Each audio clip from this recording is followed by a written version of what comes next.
როგორი იქნება მეგობრებო თქვენი ძვლების ტკივილი, arthritis-ი, ადგომის დროს ტკივილი, დაждომის დროს ტკივილი, სიარულის დროს ტკივილი, ვაი და ვაი. ეს ტკივილები რო იწყება, ადამიანი თulis უკვე დაბერდი, ჩემი ახალგაზრდობა, ჩემი მოკუცი ვარ. როგორი იქნება მეგობრებო, ერთი ვიტამინით შეიძლება ამ პრობლემის მოგვარება? კარგი იქნება. ერთი ვიტამინი კი ბატონო. არადროს არ მოგისმენია ეგეთი რამე, მე 100%-ით ვიცი. იმიტომ გაჩმევენ სტეროიდები, ტკივილი რო გახრე და ეს სტეროიდები მეგობრებო, მე დიდი ხანი რო ჭამს, უფრო გრმა პრობლემებში მიდის და arthritis-ის კურნალობა, აი ძვლის ტკივილის კურნალობა იმ წამლებით არადროს არ ყოფილა. და ადამიანის ეს სხვადასხვა ორგანოები იმ სტეროიდის წამის მერე უფრო რთულდება. და ეს პრობლემი რატო იწყება? ნახე მეგობრებო, ერთი მოლეკულა არსებობს NAD. ეს მოლეკულა ჩვენი მაიკროკონდრია. მაიკროკონდრია არის მეგობრებო თავარი, სანამ ეს არის ძლიერი, კარგად მუშაობს, ადამიანი ენერგიულად არის, ადამიანი გრძნობს, რომ ახალგაზრდობა გრძნობს. როცა მაიკროკონდრია სუსტია და ნელ-ნელად ბერდება, მაშინ ადამიანი სწრაფად ბერდება.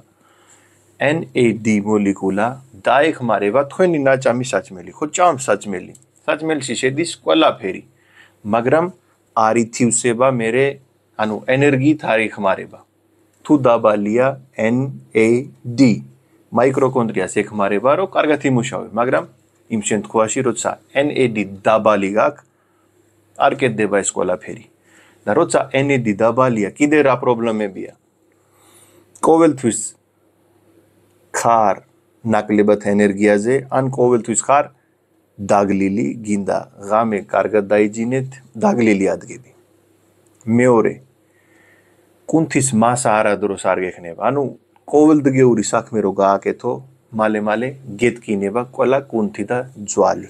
კოლეგენის გამოკეთება არ კეთდება. ნაოჭები მალე მოდის, ხო გინახია ზოგი ადამიანი მალე ბერდება, ნაოჭები მალე მოდის, ზოგი ადამიანი 60 წლისაც არის და ნაოჭი არ არის. აქ ეს როლი თამაშობს NAD და მაიკროკონდრია. თუ NAD დაბალია, მაშინ მალე წავა ანთების პროცესი. ნებისმიერი ადგილზე წავა ანთება. იმიტომ თქვენ იგებს ეგეთი საჭმელები, მაგალი შაქრიანი, რითგან NAD მიდის ქვევით და მაიკროკონდრია ვერ მუშაობს კარგად და ქელებში ტკივილი, arthritis-ის პრობლემა. იმუნური სისტემა იქნება დაბლა.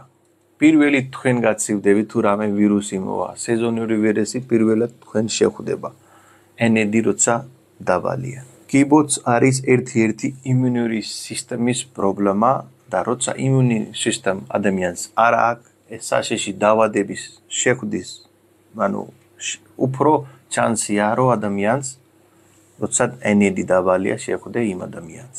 ეხლა დაიმახსოვრეთ მეგობრებო, რასაც გეუბნები, არადროს არ დაგავიწყდეთ, საწერეთ და ყველა ეგეთი ადამიანს გაუგზავნე, ყველა ეგეთი მოკუცი ადამიანს გაუგზავნე, ვისაც ეს პრობლემა არსებობს, ან გინახია.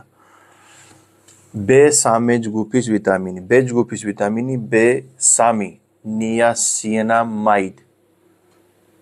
არსებობს ნიასინი, ეს არა, ნიასინამაიდი B3.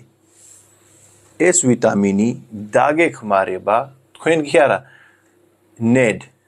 NAD, რო წავიდე ზევით და თქვენი ეს ჩამონათვალი პრობლემები მოგვარდე, ადვილად მოგვარდე.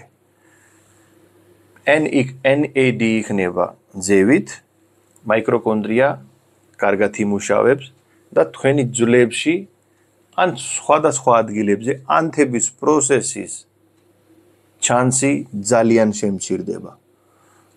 ერთ კვირაშია შედეგი, ერთ კვირაშივე გაიგებს, რომ უფრო სუგბუგად გრძნობს თქვენი ძვლები და ტკივილი აღარ არის. ეს წამალი არ არის. კიდე გიმეორებს B3 ნიასინამაიდი. როგორ უნდა დალიო? ეს უნდა დალიო დღეში 3-4 ჯერ. შეგიძლია დღეში 400 მილიგრამი დილით, მერე 2-3 საათი მერე კიდე, 2-3 საათის მერე კიდე. მაგის კურსი ესე არსებობს. უცბად არ უნდა დალიო. დღეში 400, მაქსიმუმ 500 მილიგრამი, მიხედვით როგორი პრობლემა გაქვს arthritis-ის. 100 ml, 100 ml, 100 ml, 100 ml. დაამთავრე 5-6 საათამდე. ძილის წილ არ უნდა დალიო, თორე ვერ დაიჯინებს კარგად. მივხვდით მეგობრებო, დაახლოებით 400-დან 500 მილიგრამი B3 100 ესე უნდა დალიო. დილიდან საგამოდ 5-6 საათამდე უნდა დაამთავრო დღის კურსი. მეორე რა უნდა გააკეთო? აუცილებლად ნახე რა რაოდენობა გაქვს D ვიტამინის. D ვიტამინი თუ იქნება დაბალი, მაშინ B3 დალევის აზრი არ იქნება. თუ გაქვს დაბალი D ვიტამინი, აუცილებლად 20.000-იანი დღეში 20.000-იანი ან ძევით უნდა დალიო, რომ კარგად წავიდე ძევით, რომ მერე ისე მალე ქვევით არ მოვიდე. მინახი აქ ექიმები ნიშნავენ 2000-იანი, 5000-იანი, რომელიც აზრი არ აქვს ძღვასი წვეთია. კიდე ყველაზე მაგარი საჭმელი რა არის arthritis-ის ადამიანისთვის? კომპოსტო. ზუგის კომპოსტო არა. ჩვეულებრივი კომპოსტო, რომელიც თქვენ იდებს ბანკებში. მჟავე კომპოსტო ჩადებული ბანკებში. ყველა საჭმელის წინ ცოტა რაოდენობის ჭამე და მერე მიაკოლე საჭმელი. დღეში 1 მწვანე ჩაი აუცილებლად დალიე, იქ შედის ECG, რომელიც დაგეხმარება ამ პრობლემიდან მოსulis უფრო მალე. ბოლოს 1 კოზი ჯეითუნის ზეთი, სუფრის კოზი ჯეითუნის ზეთი, ჩაის კოზიდან დაიწყეთ, მერე ნელ-ნელა მიეჩვევი, მერე სუფრი კოზზე გადახვალ ყოველდღე. აქ შედის ერთი ნივთიერება, რომელიც arthritis ადამიანისთვის არის საუკეთესო. ბოლოს ადრეც გადავიგე მეგობრებო, ოქროს რძე. ოქროს რძე დალიე გამე ძილის წინ, სადაც შედის კურკუმინი, მიხაკი დარიჭინი, დარიჩინი. ეს რძე დაგეხმარება ანთების პროცესი, რომ იყო ყოველთვის ქვევით. თუ არ იცის ოქროს რძეს გაკეთება, ჩაგიგდებთ ბოლოს ვიდეოს ლინკი აუცილებლად უყურეთ. იმედია მოგეწონა ეს ინფორმაცია, ეს თქვენამდე არ უნდა დარჩა, აუცილებლად გააზიარეთ მეგობრებში, იმიტომ ბევრი ადამიანი ძვლის ტკივილისგან დატაცულია, ბევრი ადამიანი. წამალი სვანს 1 თვე, 2 თვე, 3 თვე. არ არსებობს წამალი, მაგი წამალი არ არსებობს. გაძლევენ ეგეთი წამლები, რომელიც დამოკიდული იქნები, სანამ დალევს, კარგად იქნები, დაანებებს, ისე პრობლემა. პრობლემის მოგვარება კეთდება, როგორც ჩამოგითვალე, B3 ვიტამინი და ესე შემდეგს რა საჭმელი უნდა ჭამო. შაქრიანი პროდუქტი, სიამცირე და იქნები ძამთელი, ყოველთვის ძამთელი ადამიანი ბედნიერია. გააზიარეთ აუცილებლად მეგობრებში, გამოიწერე არხი, კარგად და ბედნიერად.